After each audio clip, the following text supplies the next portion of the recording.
Tuhan bersamamu dan bersama rohmu. Inilah Injil suci menurut Markus. Dimuliakanlah Tuhan. Pada suatu hari, Yesus memanggil orang banyak dan berkata kepada mereka, "Dengarkanlah aku dan camkanlah ini. Apapun dari luar yang masuk ke dalam seseorang tidak dapat menajiskan dia. Tetapi apa yang keluar dari seseorang, itulah yang menajiskannya. Barang siapa bertelinga untuk mendengar, hendaklah ia mendengar." Sesudah itu Yesus masuk ke sebuah rumah untuk menyingkir dari orang banyak. Maka murid-murid bertanya kepada Yesus tentang arti perumpamaan itu. Yesus menjawab, "Apakah kamu juga tidak dapat memahaminya? Camkanlah, segala sesuatu yang dari luar masuk ke dalam seseorang tidak dapat menajiskan dia, karena tidak masuk ke dalam hati tetapi ke dalam perutnya, lalu dibuang di jamban." Dengan demikian Yesus menyatakan semua makanan halal. Yesus berkata lagi, "Apa yang keluar dari seseorang itulah yang menajiskannya. Sebab dari dalam hati orang timbul segala pikiran jahat, persinahan, keserakahan, kejahatan, kelicikan, hawa nafsu, iri hati, hujat, kesombongan, kebebalan. Semua hal-hal jahat ini timbul dari dalam hati dan menajiskan orang."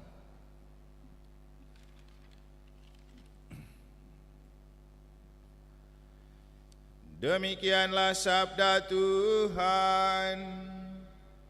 Terpujilah Kristus.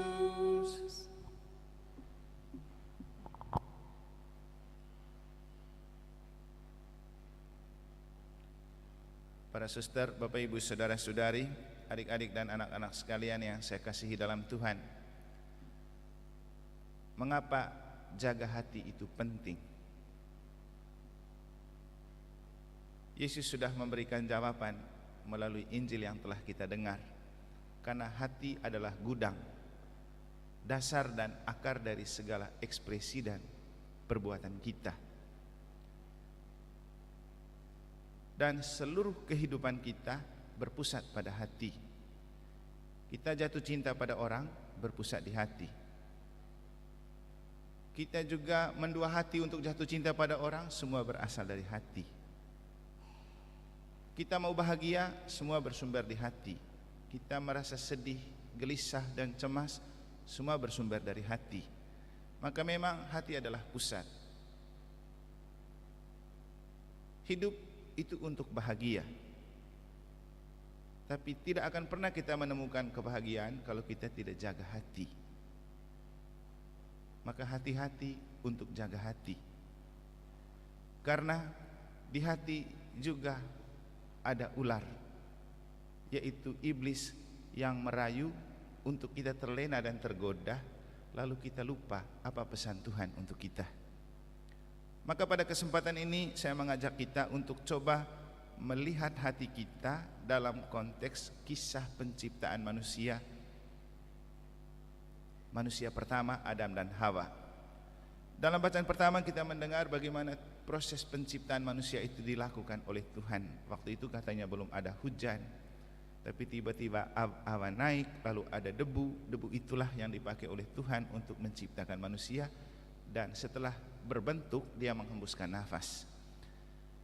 Mungkin kita masih ingat satu saat saya berkhotbah tentang kita lahir ke dunia itu hak Tuhan, dan hidup anak kita itu hak Tuhan. Kita orang tua cumanlah alat di tangan Tuhan dan tidak punya hak atas hidup anak. Yang punya hak itu Tuhan. Karena Tuhan yang menghembuskan nafas itu ke dalam anak yang kita punya. Kita membentuknya secara biologis, tetapi kalau Tuhan tidak menghembuskan nafas, ia tidak akan bisa hidup. Dan yang dinamakan manusia itu ketika ia hidup. Kalau nafas tidak ada, maka itu bukan manusia yang hidup, tetapi itu jenazah atau mayat. Maka hidup kita sangat ditentukan oleh Tuhan. Dan waktu itu saya bilang, jangan takut dengan apa yang akan terjadi dengan anak kita, karena Tuhan sudah merasa bertanggung jawab kepada setiap anak yang dia lahirkan melalui orang tua untuk hidupnya nanti. Dan setiap orang yang diciptakan Tuhan diciptakan untuk bahagia. Nah, itulah kenapa ketika sudah menciptakan Adam dan Hawa, dia menyiapkan Taman Eden. Taman Eden itu taman kebahagiaan. Dan kita mendengar bagaimana Tuhan mengatakan kepada mereka bahwa kamu tinggal di bagian timur di Taman Eden. Dan di taman itu ada satu pohon yang buahnya tidak boleh kamu makan, karena kalau kamu makan kamu mati. Mati itu bukan berarti mati benaran. Mati dalam arti jauh dan jarak dari Tuhan, dan kita terlepas dari kebahagiaan. Dan memang itulah yang terjadi dengan Adam dan Hawa. Sebelum mereka makan buah itu, mereka bahagia dan enjoy saja dengan hidupnya di Taman Eden. No problem, tidak ada masalah. Bahkan mereka telanjang pun mereka rasa itu tidak masalah. Mereka tetap bahagia.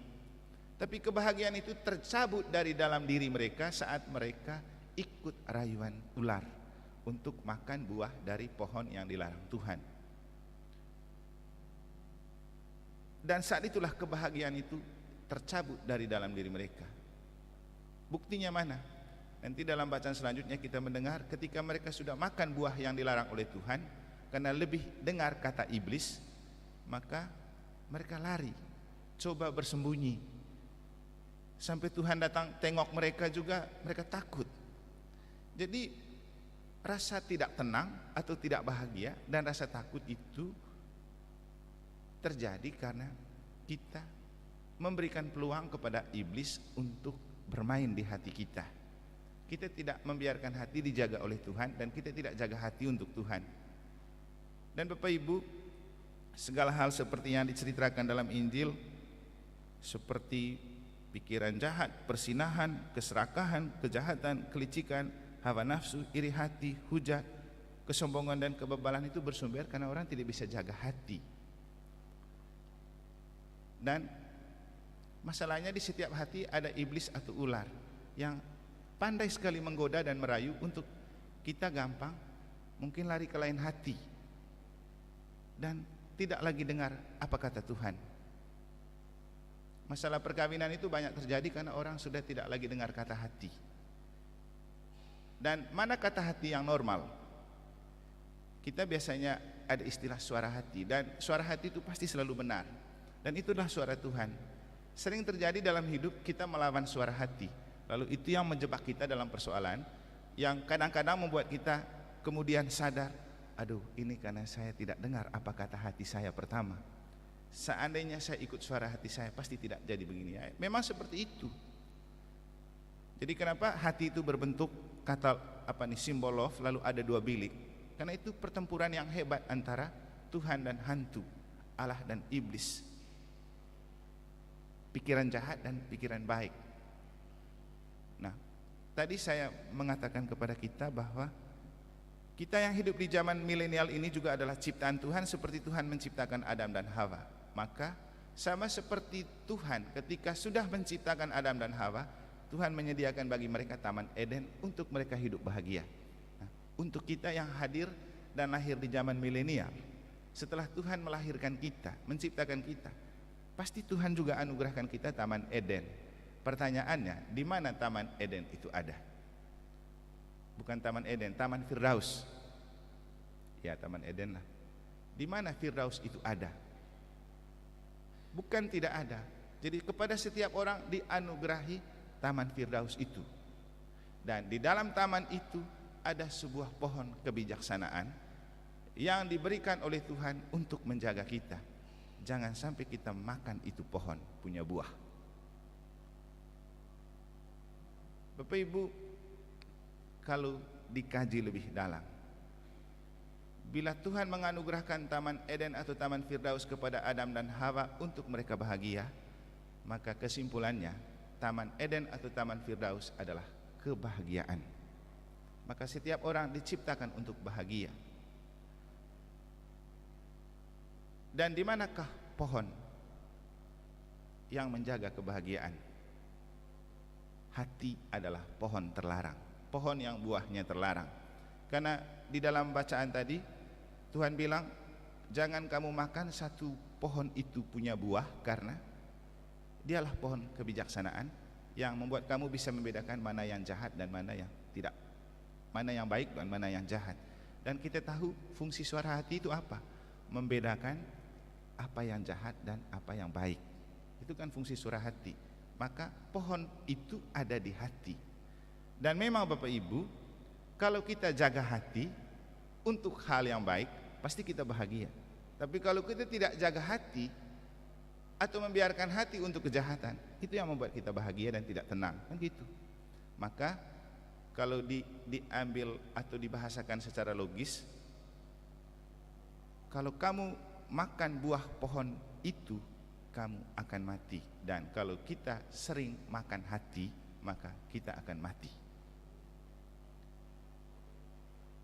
Dan hidup kita kalau terus makan hati, itu kan yang mempercepat kematian. Atau kalaupun belum juga mati, yang pasti kita tidak bahagia. Dan tadi saya bilang, kematian yang dimaksudkan kita suci itu bukan mati dalam arti yang betul-betul mati badan, tapi kita kehilangan Tuhan, kita kehilangan kebahagiaan. Itulah definisi kematian dalam konteks ketika, karena toh Adam dan Hawa akhirnya makan buah pohon itu dan mereka tidak mati kan. Tapi Tuhan bilang kalau kamu makan kamu mati. Jadi mati itu artinya kita kehilangan cinta Tuhan, kita jauh dari Tuhan, kita susah menemukan kebahagiaan. Jadi itulah definisi kematian. Dan Bapak Ibu, kalau mau jujur, kalau hati tidak tenang atau kalau kita sering makan hati, kita tidak bisa membedakan mana yang baik, mana yang tidak baik, mana yang jahat, mana yang tidak jahat. Karena hati sudah rusak. Dan itu akan membuat kita tidak tenang dan berarti kita tidak pernah bahagia. Jadi Taman Eden atau Taman Firdaus dalam hidup kita adalah seluruh diri kita. Dan seluruh diri kita diciptakan Tuhan secara jasmani dan rohani untuk bahagia. Semua punya hak untuk bahagia. Dan jangan mengejar kebahagiaan itu pada hal di luar kita, tapi kembalilah ke hati. Di sana ada pohon kehidupan untuk selalu mengalirkan kebahagiaan kepada kita. Maka ketika kita jaga hati untuk Tuhan dan membiarkan Tuhan ada di hati, maka itu yang memudahkan kita gampang bahagia. Dan Bapak Ibu, bahagia itu sangat tergantung pada perbuatan, tindakan dan tingkah laku. Kalau kita menghasilkan pikiran yang baik, tutur kata yang bagus, tingkah laku yang baik, lalu orang senang menikmati itu, kan itu membuat kita bahagia. Tapi kalau kita punya pikiran jahat, pikiran kotor, tutur kata yang tidak bagus, tingkah laku yang tidak bagus, kan itu yang membuat orang gerah. Dan kalau kita melihat orang gerah dengan kita, pasti kita tidak bahagia kan? Itu pasti. Maka Yesus bilang, ketika dia berbicara tentang hal yang menajiskan itu tidak muncul dari luar, tapi dari dalam, dia berbicara tentang kebahagiaan hidup, bicara tentang Taman Eden, bicara tentang Firdaus. Dan untuk kita, kalau mau bahagia, jangan cari pelarian. Kan sering saya bilang begitu kan. Kalau kita mau bahagia dalam hidup, jangan cari pelarian pada hal-hal di luar, pada orang-orang lain. Kembalilah ke dalam diri kita, ke dalam hati kita. Di sana ada Tuhan yang menanti kita untuk membuat kita bahagia. Maka kembali menjaga dan mengelola hati adalah cara terbaik untuk menemukan Taman Eden dan kebahagiaan dalam hidup. Hati-hati dengan ular atau iblis, dan dia akan selalu ada di hati kita, dan dia selalu mencari peluang yang tepat untuk dia bisa merebut hati. Kalau ada yang ikut rekoleksi waktu Natal kan, saya kasih contoh sebuah hati yang berjudul revolusi hati, di mana ketika iblis menguasai hati, ada raja iblis yang ada di tengah hati. Di luar hati itu ada kitab suci, ada Roh Kudus, ada salib. Nah, revolusi hati artinya kita ingin hati kita direbut kembali oleh Tuhan supaya terang. keluarkan kegelapan yang dikuasai oleh iblis. Maka kalau kita merebut kembali hati dan membiarkan Tuhan merebut kembali hati kita untuk Tuhan ada di dalamnya, itu yang membuat kita bahagia. Jadi kembali ke hati. Hidup kalau mau bahagia, mari kita kembali ke hati. Tata hati kita baik-baik, jaga hati kita baik-baik, karena pohon kehidupan dan pohon kebijaksanaan itu dianugerahkan Tuhan di dalam hati kita untuk membedakan mana yang baik, mana yang tidak baik, mana yang jahat, mana yang tidak jahat. Bagaimana caranya untuk kita jaga hati? Satu, buka hati kepada Tuhan. Dan Ekaristi adalah cara kita membuka hati kepada Tuhan. Baca kitab suci adalah cara kita buka hati kepada Tuhan. Berdoa adalah cara kita buka hati kepada Tuhan. Dan Ekaristi dalam arti tertentu adalah suasana Taman Firdaus untuk kita kembali menemukan kebahagiaan hidup. Karena yang sering saya bilang, kita dengar sabda Tuhan, itu adalah sabda yang membahagiakan. Kita terima tubuh Kristus, itu adalah kekuatan jiwa yang membahagiakan. Sehingga sebelum menerima, kita dibilang, berbahagialah Anda yang diundang ke perjamuan anak domba. Jadi kita ikut misa untuk bahagia, untuk menemukan kembali Taman Eden, untuk menemukan kembali Firdaus. Jadi kalau mau bahagia, mari buka hati kepada Tuhan. Yang kedua, kalau mau bahagia, buka hati kepada sesama. Jangan menutup hati kepada sesama. Buka hati kepada sesama. Tadi saya di story WA itu saya upload tentang 2 kasula yang baru saya dapatkan. Terus ada suster yang komen, Romo itu selalu beruntung ya. Saya cuma jawab, iya, karena selalu bersyukur dan mau berbagi. Ya benar juga sih. Jadi hidup itu harus bersyukur dan berbagi. Masih ingat khotbah beberapa hari lalu kan, kata kitab Ibrani. Pertama harus bersyukur, 2 berbagi dan berbuat baik, dan yang ketiga itu apa itu waktu itu ya? Pokoknya hidup itu harus bersyukur, berbagi dan berbuat baik. Itu yang membahagiakan. Dan itu yang membuka banyak rahmat untuk kita. Tadi siang saya kasih makan anjing yang hitam itu. Waktu saya kasih makan anjing itu, yang putih lagi tidak ada. Terus anjing hitam ini dia makan, tapi dia sisakan setengah. Saya lalu naik. Ketika saya lihat ke bawah, ternyata dia menyisakan setengah ini karena dia ingat yang putih. Lalu dia datang cari yang putih, dan begitu saya lihat lagi, yang hitam bersama yang putih lari bersama-sama menuju ke tempat makannya mereka. Saya itu terhenyak. Lalu saya bawa lagi nasi turun untuk tambah. Tapi untuk saya ini sebuah pengalaman menarik. Anjing loh punya kepedulian untuk memperhatikan sesama. Dia tidak mau makan sendiri. Kalau dia berpikir egois, mumpung lagi sendiri dia makan ukur kuat. Padahal dia ini anjing kecil ini, kalau ada yang besar yang putih itu pasti selalu direbut sama yang putih. Tapi dia tetap kasihan karena dia merasa dia selalu dijaga oleh yang putih ini karena dia yang lebih besar. Jadi dia pergi cari untuk ikut menghabiskan makan yang sudah disiapkan untuk dia. Dan yang putih lari dengan kebahagiaan. Saya lihat dia lari dengan senang. Nah inilah hidup. Buka hati kepada sesama. Kalau mau hidup itu membahagiakan. Semoga Tuhan memberkati.